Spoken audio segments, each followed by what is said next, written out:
dear guest, invited speakers, participants, organizers, a warm welcome to this Women in Leadership Conference 2025 edition. Uh, we know that we have made significant, at least as a country, some significant gains in having or in expanding the representation of women into the workforce.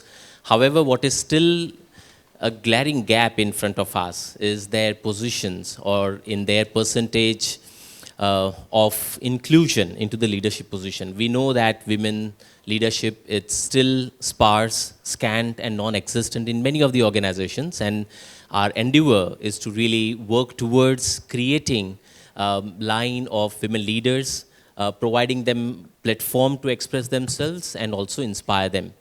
Um the idea of leadership is, of course, closely intertwined with power, though many of the leaders who are true leaders probably do not think like that.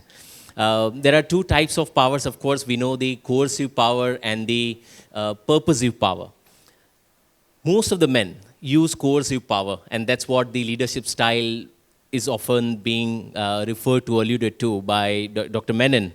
He very eloquently expresses the need for women in the leadership positions at the world stage, at the stage of countries and the corporations, and the world probably would be a better place. So, of course, we understand that there is a need for a purposive leaders, and women naturally tend to be more purposive leader. In wonderful book called Start With Why by Simon Sinek, she presents a golden triangle of purposive leadership. She says start with why always as a leader. You definitely, once you start with the why, you can identify, work out why, or probably after that how and what of the golden triangle of the purpose.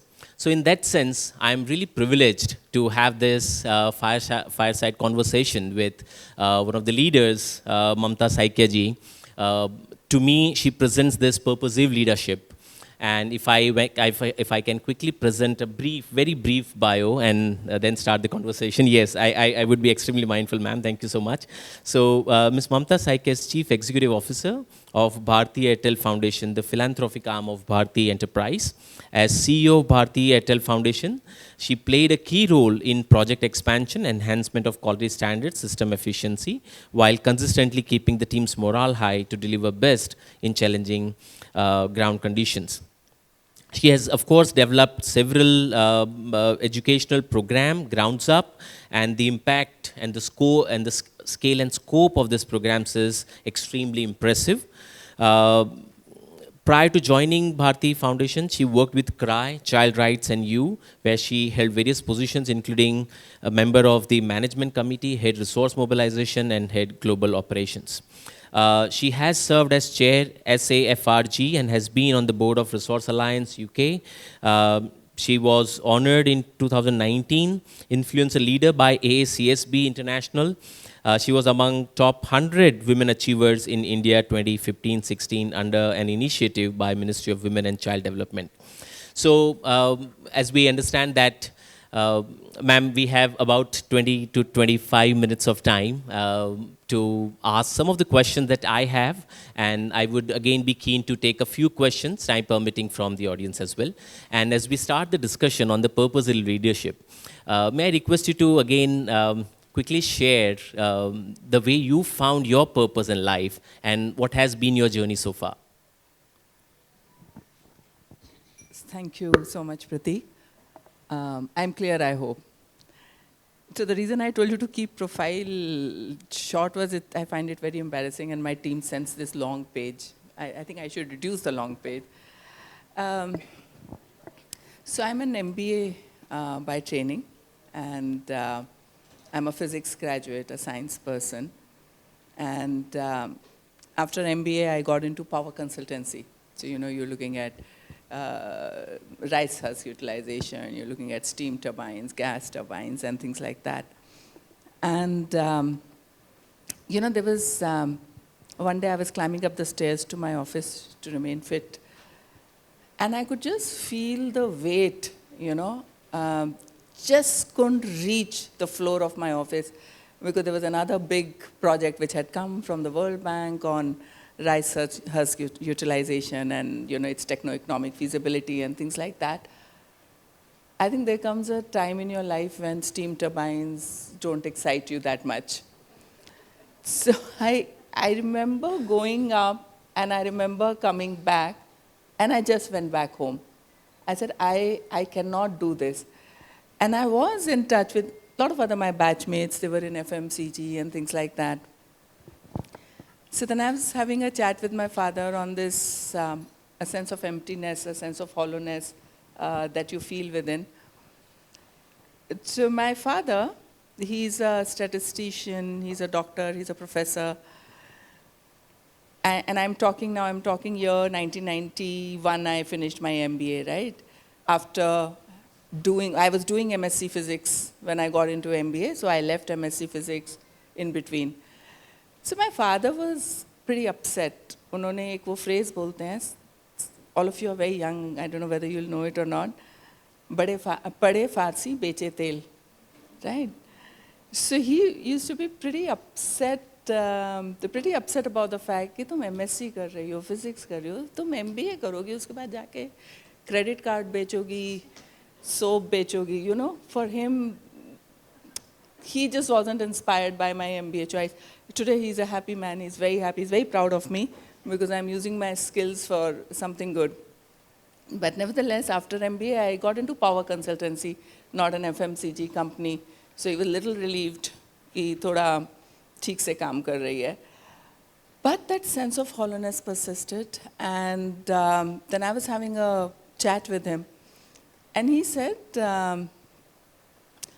आपकी कलम से किसी का फ़ायदा होना चाहिए. He said, that's the philosophy of a family. कि आपने जब अपनी कलम उठाई, पेन उठाया, किसी का फ़ायदा होना चाहिए. So now you think.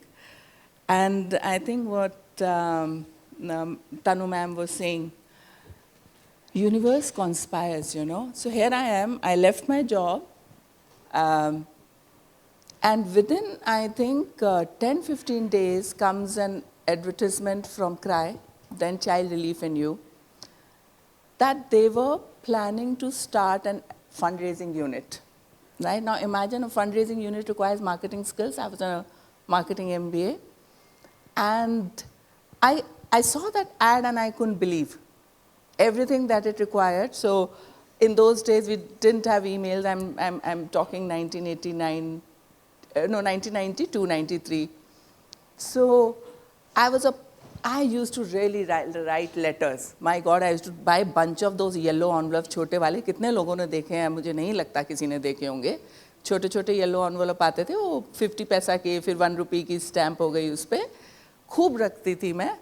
And I used to write letters to my friends, and I was a letter writer. And the position was direct sell coordinator.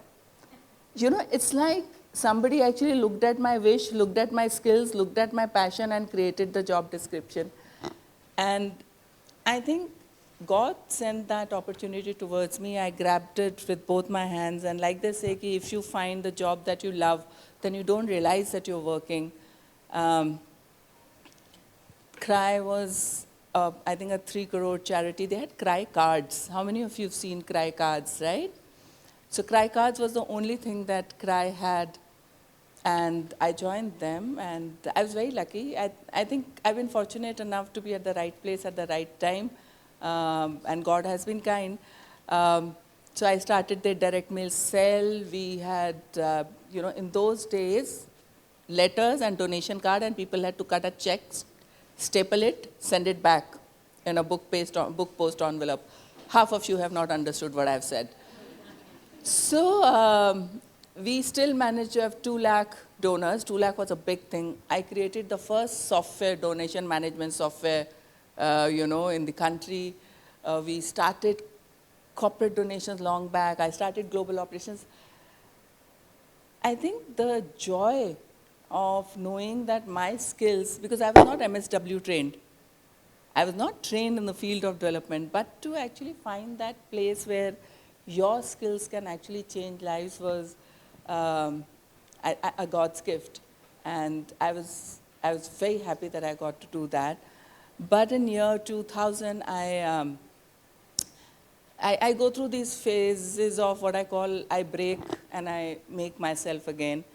So I went through that phase that, you started questioning yourself, am I good or was I just at the right place at the right time? Um, and so a lot of, a phase of processing, that why am I here and what am I doing? And that is when, for 3 years, 3.5 years, and I was sharing it with Simran here, I started my own work. And I'm going to share this also because I think we do talk about our successes, we don't talk about our fears and our failures. So I took that time out to see that, can I now directly work with projects? You see, so far I was on the marketing side, I was bringing funds in. I said, let me see if I can start my own work and start working with NGOs. For 3 years, I'm in a very exciting phase. I got to learn so much. I saw small and struggling NGOs. I went into the villages. And then what happened? The work became so much. I mean, I got so much business that I realized now I can't do it alone. So far I was doing it as a single consultant. And I realized that I will have to now hire people to manage the quantum of work that I'm getting. And I realized I was scared. The responsibility of having more employees with you whose salary you're responsible for month on month. You see, as long as you're doing your own consultancy, it is fine. I was 31 at that point of time, so I'll finish now. I'll finish at a stage where, that to let people know that it's okay to fail, it's okay to, find your own space. So I didn't have the courage. So I decided, and another thing happened which I won't like to talk about. I picked up a project which led me into a space where we almost me along with a few more people, we found some almost a fraud happening, and that led to a very risky closure of the project. So 2-3 things happened, and like I said, God has been great. Then Bharti Airtel found me, and I thought that so far I worked on the other side of the corporate. I worked with NGOs, and I met corporate. Let me see what I can do by becoming part of a corporate and leading their CSR agenda. And that journey also, I think, I've been very lucky to get excellent team members, and so here I am. So I'll end over here for your further questions. Thank you very much. It seems serendipity is the preferred or the favorite instrument of destiny, and it plays out in many of our lives, and so probably it did in your case. Now, if I, to carry the conversation forward, if you can kindly reflect on some of the secret lessons that you have identified or learned in your journey so far.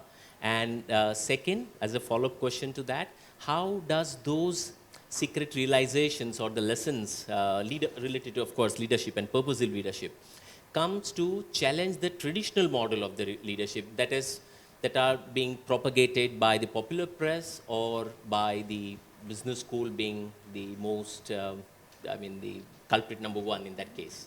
Yes. I don't think I'm expert enough to do a comparison of various leadership models. I'll just share what I thought worked for me. See, leadership is leadership. I mean, any leader would have to have the courage, would have to have the conviction, would have clarity of mind to know where you are leading team, should be able to see before anybody else can see that where the organization is going or where the project is going, should have the larger picture. I think these are very common traits. So, and whether you're working in an NGO sector, in a corporate foundation, or a corporate job, the challenges of leadership, the role of a leader, it's all the same. I don't think there is any difference really. And like I was hearing her, we all find our own sweet balance. You see, there's no right model. Frankly speaking, there's no right model. When I was in CRY, when I was raising funds, I was driven with this worry of that if I do not raise enough money, there is a child that may not be reached. Yeah, if you raise lesser money, there is a project that might not happen. And that's a very difficult weight to live with. And I know that in that weight, I was a very different person. I was a very, there's a term you used. I don't identify with coercive power so much, but yes, I was driven by it, that so many children and so many funds have been promised. We got to raise it, because otherwise there is a child who would be in a difficult situation and we won't be able to bring her out. In Bharti, I'm again driven by, I know that, so when we are working in Bharti Airtel Foundation, funds is not a prime worry, right? We're still driven by there are these many children under our care and under our projects. Are we actually delivering the promise to them?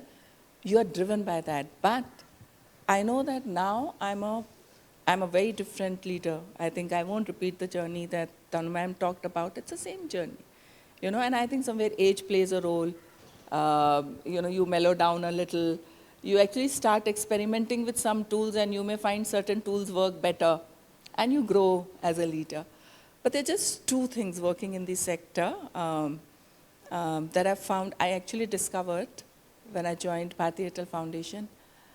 In marketing, we always talk about voice of the customer, right? Do a VOC, do a VOC. When you're working with underprivileged, whether children or underprivileged communities, these are the people who don't think they have a voice. These are the people, even if they have a voice, they believe that nobody's going to listen to us, right? So in our schools, when we get children, 77% of them are from reserved categories. The initial chapters on I, me, myself, which is supposed to also lead them to these are my eyes, my ears, my brain and stuff, is actually about you are important. And if you don't feel good about something, you say it. We will listen to you. So one of the very key processes in Satya Bharti schools is, even if a child murmurs, even if a child is sad, teachers are trained to talk to the child and to make that child feel that my voice matters, right? So it is not about that you can go with a questionnaire and talk to people. They will all give you very good answers. But the silence, the pulling yourself within yourself so that you're not protruding your thoughts on people, the silence and the concaveness of you to actually understand what people want is one skill that I developed, So even if I'm sitting in meetings when the field teams are speaking, I'm a very silent person. I'm just listening. And I'm not only listening to what is being said. One skill that I've developed is to listen to things that are not being said, because they are louder.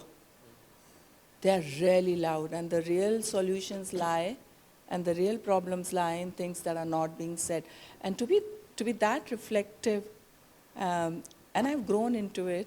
I was in CRY, I was a very loud karna hai person to this person. So that was my one learning, that voice of customer is silent in this sector where we are. The second is, you may not believe it, to have a sense of humor. Because the field where we are working, you're mostly engaged with people who are suffering, people who are not in a good position. And even in CRY, I realized I used to internalize it quite a lot. And that's not a very good thing to do. There are times you can be clinical professional, but most of the time you start from here. And when you start from here, you take something in. So very early in life, I developed a sense of humor. So I have a parallel mind. So somebody may be saying something, my parallel mind is saying things in Donald Duck's voice, And the second thing was I started enjoying things with the team. जब आप community में जाते हैं ना, तो सरपंच कुछ कह देगा. वो कुछ ऐसा भी बोल सकता है. अरे आप तो औरत हो के CEO हैं. But the thing is, you're not supposed to take offense, and you come back with your team, have a session of chai and laugh at it, Teams mein, the grandmothers say the funniest of the things. Grandmothers are very empowered. Somehow in villages, grandmothers are very empowered. So you find joy if you don't find joy in this sector, it can, and if you're connecting, it's okay to be a hardcore professional as well. We need people like that. But I have found these are my two secret sauce: to be silent and then to laugh. Amazing lessons that I've really heard for the first time in terms of leadership lessons, that ability to, of course, empathize and listen to the silence and also laugh at the situation. Probably, I think that's most important thing. But if I kind of ask another follow-up question that about the purpose-driven leadership, some sectors, for example, particularly development sector, is quite amenable to the purpose-driven leadership style, or probably pushes people to acquire a purpose, because this entire sector and the organizations are working for the purpose, and hence the leadership naturally gets molded or acquires to develop the habits of a purpose-driven leadership. What about the people who are not working in the development sector, who are working in, let's say, the business sector, for-profit sector, and then the larger purpose, as we understand, is the profitability or the bottom line, the ROI. In that kind of a context, the question is that how does one become purpose-driven leader rather than the goal-driven leader or the ROI-driven leader? I'll take, if I remember, it at 2-3 levels. I'll take it at 2-3 levels. First is, I challenge myself on this assumption that in the NGO sector or in foundation sector, only those people should come who are driven by purpose. It's a dilemma I pose to myself. Is it okay to get people who are more driven by their professional excellence? They may be a very good programmers, very good techies. We need techies. They may not connect with the purpose so far, but they take pride in their skill. Right? This is a dilemma I pose to myself. Because for a long time, I'm aware of the fact that when I hire, I do have a cookie cutter. I do have a cookie cutter, right? And if you can crack my cookie cutter, you can get job very easily. So, so I'm aware of that. So that's a dilemma I posed to myself. So when I'm interviewing such people who are very good at skill, do not come from the sector, right? And I'm seeking them out. The two questions I ask myself is, first is, can they fit into our organization? Can they deliver what I want them to deliver? The second most difficult question is, will they? Will they get connected with the cause? Because I do believe that we need, and diversity, what I mean is I need techies also, I need hardcore program-driven people as well, I need people from academics as well. So there's a complex mix of people that we have. People from academics, education sector, they are very connected with children. Whether it's children from privileged backgrounds or underprivileged backgrounds, the passion of academics drives them, right? For us, ROI are the results. We are driven by results. It's okay. It is okay to be driven. We also have a larger view, right? Results is just one part of, and in Bharti Foundation, we've told our schools it is okay to have 5 to 10% children who would fail. You rather have 5 to 10% children who would fail, because otherwise you're not giving admission to slow learners, right? They are allowed in their bell curve to have that percentage of children. So I'm saying, when I was hiring techies especially, I do want them to stand apart, because I think these people bring in a completely fresh perspective. They challenge me, and I love that challenge. Especially when we take these young leaders from Airtel into our schools and they come back. They come and challenge us quite a lot. They make me think. I'm not going to get into, because I only told him I have a time constraint, the stories of how they give me sleepless nights, because when there's a tough question and somebody's challenged your basic thinking, it's a beautiful yet very irritating sleepless night one gets. They challenge, but very important thing for me is, in standing apart, they should not stand alone. While they should challenge the team, but they should work with the team to change the things. So I'm saying even in purpose-driven organizations, sometimes it is okay to have, if as a leader you have a very clear vision and a tool set of selecting right kind of people and taking that risk. I failed. There are few people who came. I picked them for their skills and knowledge. They could not, really gel with the project and were not adding value, rather subtracting from it. But I have learned now to ask myself these two questions and then ask that can they and will they, and then ask myself, do you have it in you? Now you understand him as a person.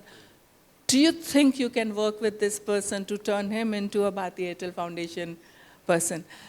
ROI is focus on goal is okay. What drives an organization? You see, two things happen to people. Good thing is in tech sector, the first thing they talk about is what is the problem we are trying to solve. It's a very good approach. I like it in tech sector. And once you get driven by what is the problem we are trying to solve, then KPIs start fitting into places. So two things happen. One, your own job becomes very clear to you. It's the role of the leader to link your goals with this person's goals, with this department goals, so that there is interconnectivity, because as a leader, you're seeing the bigger picture. The second thing that I've seen happening, especially in Bharti Airtel Foundation, is that I know where organization is going. I know how I want to upskill myself. So in the organizational vision, employees start developing their own vision of themselves. That how I want to grow and what are the skills that I want to develop. So I'm pretty comfortable with having a very clear focus, but yes, the role that any leader in any kind of organization should play is to paint the bigger picture and the problem that we are trying to solve, is how I look at it. Thank you, wonderfully said. Any question from the audience? Yes, can we have volunteer taking the mic there? You have this extra mic.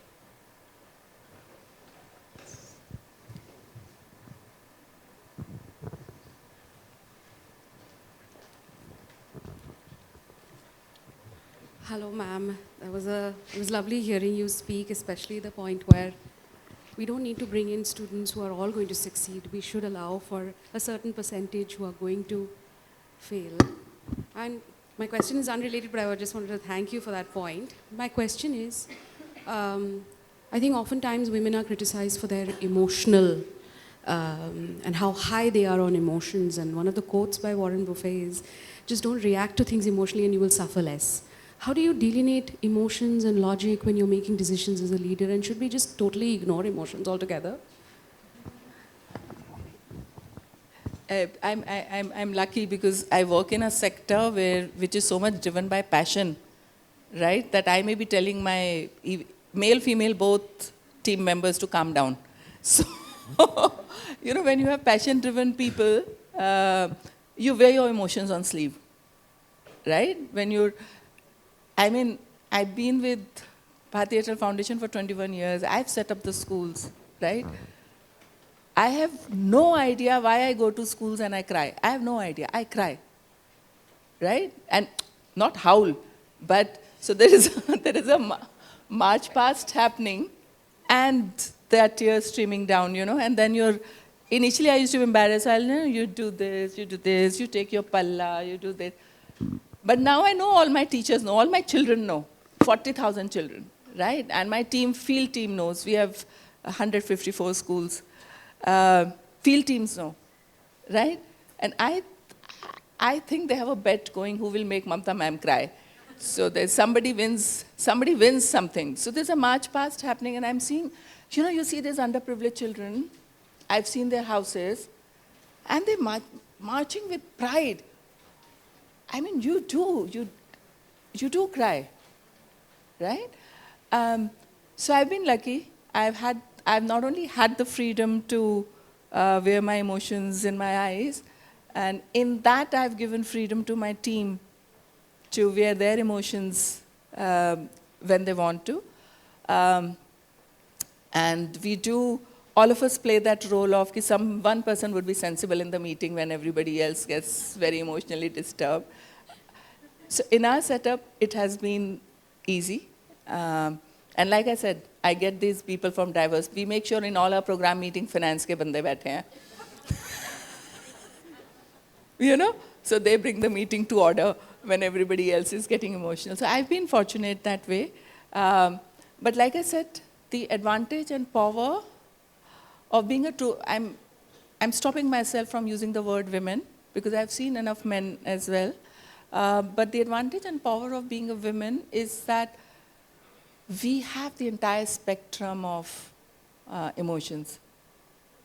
When we need to show our power, when we need to show our force, when we need to just get this work done, it comes from within. Tanu ma'am also talked about it, right? As we grow old with experience, we may develop a different tool set, but if situation demands, we take the right tool set out and we deal with it. So, and with age it comes. And rest, I think people will speak, let them speak, let your work talk.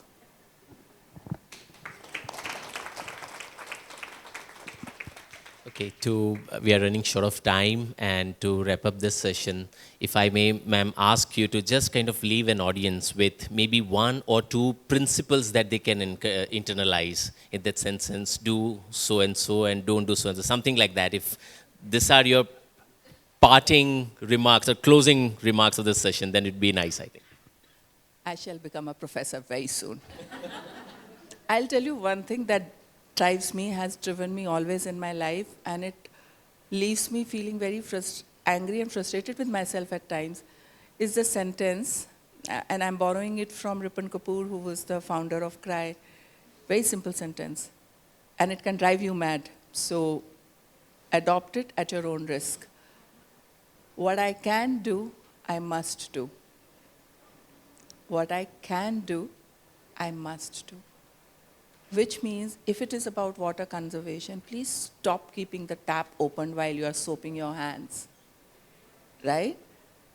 If it means that you see an accident on the road, don't look at your watch and take your car from the side. How many of us have done this? Meeting is more important.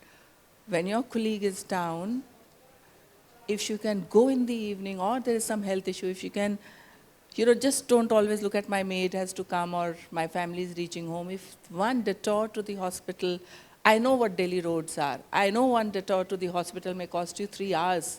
You may reach home at 9 p.m. or 10 p.m. But what you can do, you must do for other people. It's a very simple sentence, but it also drives me in work, you see? So if you know that in your school you can do this also for these children, you must do it. Right? Absolutely. Thank you so very much. I think we can have a warm round of applause. Thank you so much, ma'am. On the behalf of the university, we wish you more power and success. Thank you so much.